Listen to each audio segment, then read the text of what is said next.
Hello guys, gawa tayo ngayon ng salad. Pipino, bell pepper or atsal, and the same with, but it's different color. And then, corn. So yan ang gagawin natin sa final guys, is pareho lang din siya ng kasing laki din ng pipino, yung laki ng pag-slice ng bell pepper.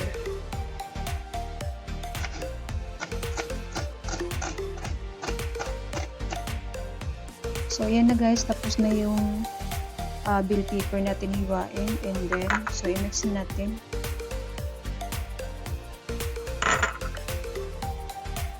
Yung corn. Sweet corn. So, ang next move natin na gagawin is gagawa tayo ng sauce.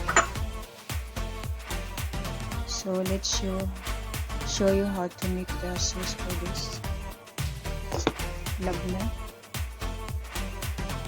And then, lalagyan natin ng yogurt, then olive oil. So, may black pepper tayo dito, and lemon, and then salt. So, we will start. So,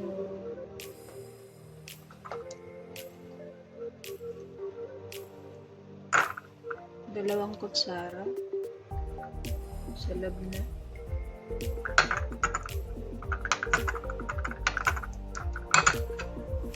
Din ng yogurt guys.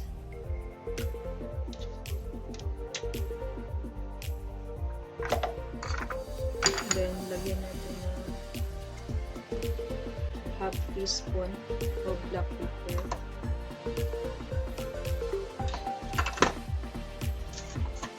And then salt. Lagyan natin ito ng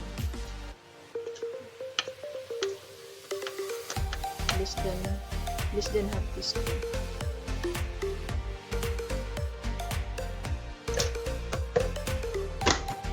So, lagyan natin yung lemon.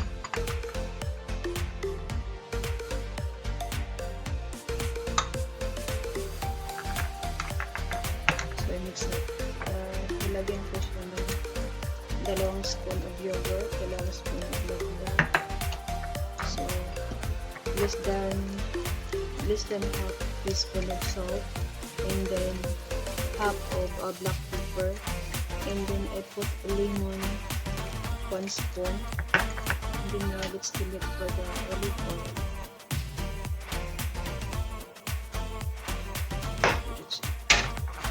Then we will mix it. So ayan na guys, finish na siya, done na siya. Tapos na yung sauce natin with salad, so it's time to serve.